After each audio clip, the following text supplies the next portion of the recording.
second competitive match since his return from Marseille, but there's still no place for Nigel Spackman. Manager Walter Smith has clearly gone for experience, so young Neil Murray, who made such an impressive debut at right back on Wednesday, is kept on the sidelines, and the number 2 jersey goes to Ian Ferguson. The 25-year-old cost £850,000 from St Mirren 4 years ago, but illness and injuries restricted him to only 17 starts last season. Gordon Marshall was the major pre-match doubt for Celtic, but he's satisfied Liam Brady that he's recovered from his neck injury. Gary Gillespie is out, but Mike Galloway also passed the fitness test this morning. The record signing Stuart Slater is kept on the bench, but it's a brand new experience for Andy Payton, who cost £750,000 from Middlesbrough and scored his first goal, only his second match, to win the Skol Cup tie against Dundee in midweek. He's the only player making his Old Firm debut. And the referee this afternoon is Mr. Jim McCluskey from Stewarton, handling his 5th Old Firm match.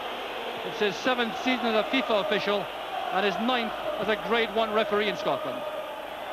So referee Jim McCluskey prepares to start the match. It's interesting to see Ian Ferguson there in the number 2 jersey, starting the match with Trevor Steven, and it looks as though Rangers have gone for a back 4 with Dave McPherson at right back, Gough and Brown in central defence, and David Robertson at left back.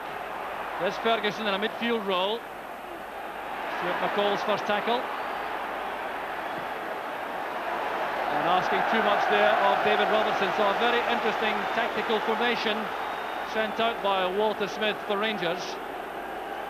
Trevor Steven, Ian Ferguson, Stuart McCall and Peter Halstra across the middle, with McCoist and Hateley up front.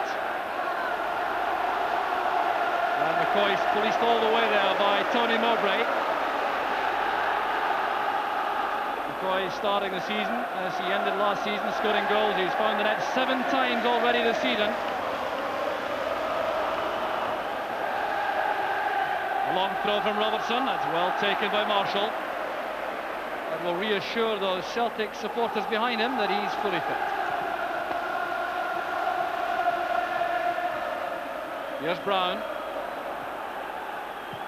Halstra challenged instantly there by McNally. He's at right back despite wearing number 6 for Celtic. Mowbray and Galloway in central defence. Tom Boyd at left back, although he's wearing number 2. So in the middle of the field, it's Miller, Grant, McStay and Collins, with Payton and Craney the front 2.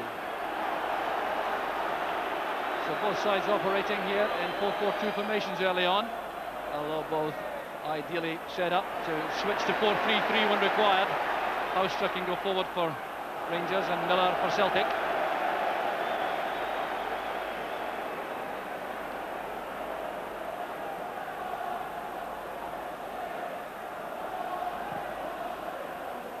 Well, Rangers had immense difficulties in the league here against Celtic last season. There's problems here again as Craney breaks.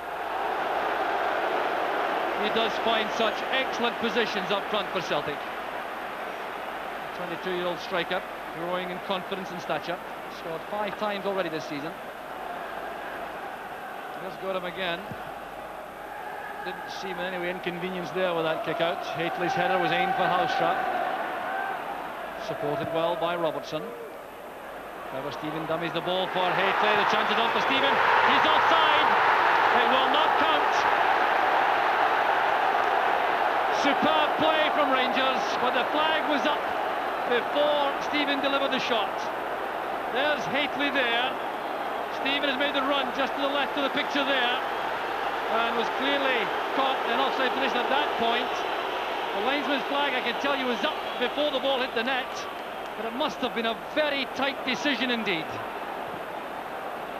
Rangers robbed of a dream start by the linesman's flag. Trevor Steven showing his appetite for the fray early on though. Good layoff from Hateley. There's McCall. That's for McCoist. Well robbed by Paul McStay. Great play from the Celtic captain. Looks up to assess the options. Grant to Collins. Boyd supports on the outside. And Goran put under severe pressure there by Craney. Contact in mid-air, which the referee would never sanction. Boyd lofting it across, not quite what he intended, I reckon, and Craney making his presence felt there. A reminder for Gorham.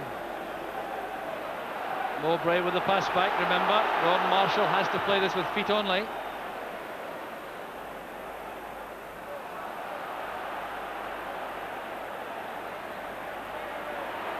Misunderstanding there between Ferguson and Stephen, allowing McStay to break.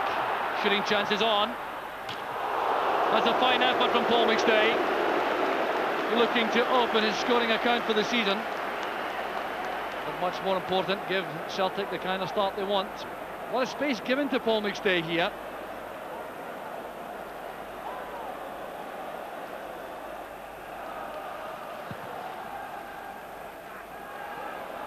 Here's Mahately finding space, coming off his marker. Here's Mowbray. Celtic using Mowbray on Hately and Galloway on McCoist for the most part.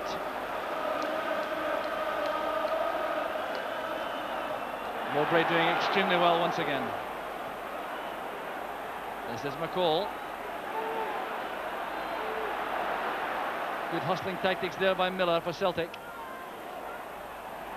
Good judgment shown again by Mowbray. Ferguson doing well with Stephen for Rangers.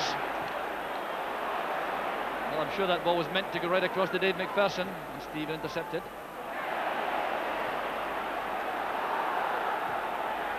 Payton tackled quickly by Goff. Look at the speed of the challenges there in midfield. Well, in fairness to both sides, they are trying to play football, but the marking is so tight and the tension is so great in the middle of the field. It's very difficult indeed to develop moves from that area.